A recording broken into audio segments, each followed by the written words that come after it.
Prophet's Warnings. Scene 1. The Kingdom Divides.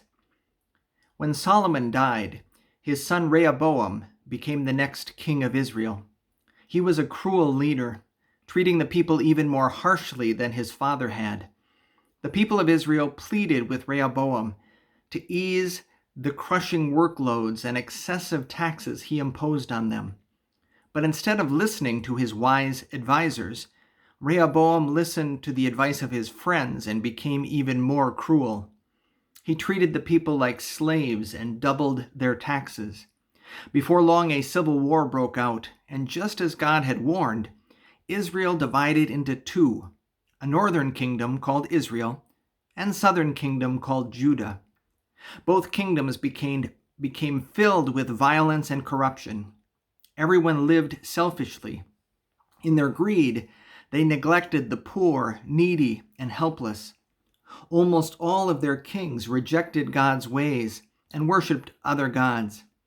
So God inspired messengers called prophets to challenge the widespread hypocrisy and corruption in Israel and Judah.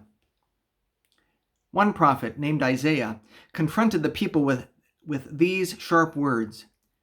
"You pretend to worship and love God, but you don't. You say the right words in the temple, but then you abuse your workers and take advantage of the poor. If you want to show that you really love God, then free those who are wrongly imprisoned. Lighten the burden of those who work for you. Let the oppressed go free and remove the chains that bind them. Share your food with the hungry and give shelter to the homeless. Give clothes to those in need and do not hide from those who want your help."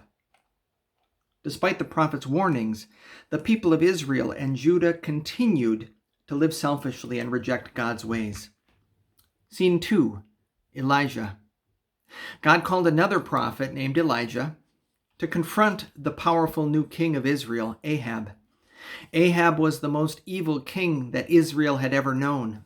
When Ahab saw Elijah, he said, "There he is, the troublemaker of Israel." Elijah replied, "You're the one who has brought trouble to Israel by refusing to follow God's ways and worshiping a false god." Then Ahab called the people of Israel to the top of a mountain to show them that Elijah's God was not as powerful as Baal, the god Ahab worshipped. Ahab also gathered a large number of his own prophets who worshiped Baal.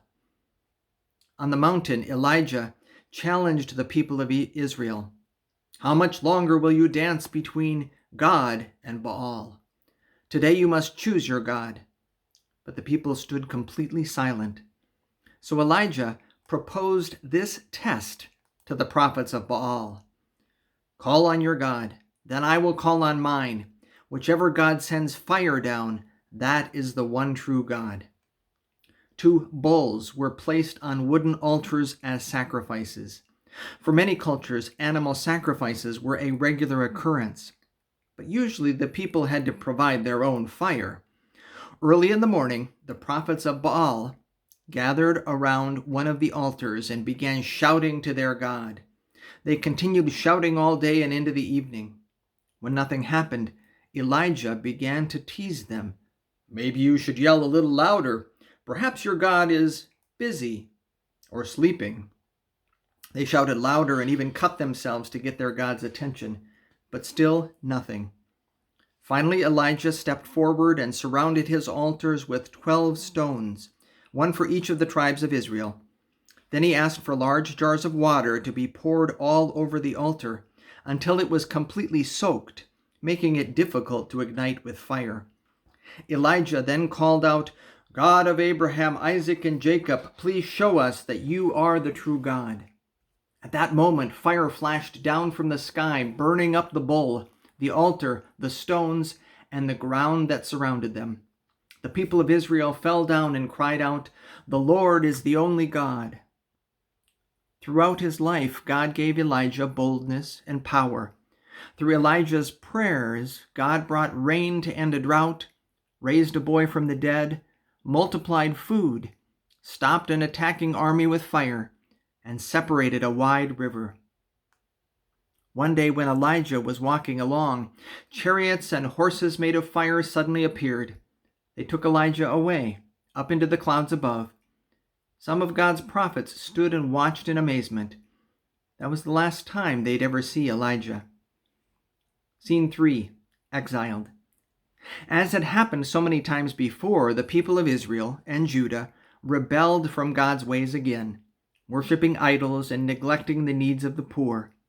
Before long, the powerful Assyrians attacked the northern kingdom of Israel. The Assyrians carried the kingdom of Israel away, never to be heard from again. God's prophet Jeremiah gave this warning to the southern kingdom that remained. You've broken your covenant with God. Praying to your idols won't save you when your enemies attack. But the people replied, Don't waste your breath. We'll continue to live as we want. Before long, the southern kingdom was taken captive by the Babylonians, who burned the magnificent temple to the ground. Most of the people of Judah were scattered, taken captive, and enslaved. During this time of exile, God inspired Jeremiah and other prophets to encourage the people of Judah. Jeremiah brought this message from God: I will bring you back from exile. I have great plans for you, plans to give you hope and a future. Seek me with all your heart, and you will find me. Away from home, a small number of the exiles, a remnant, chose to hold on to their faith and the hope that God would rescue them, just like God had rescued their ancestors so many times before.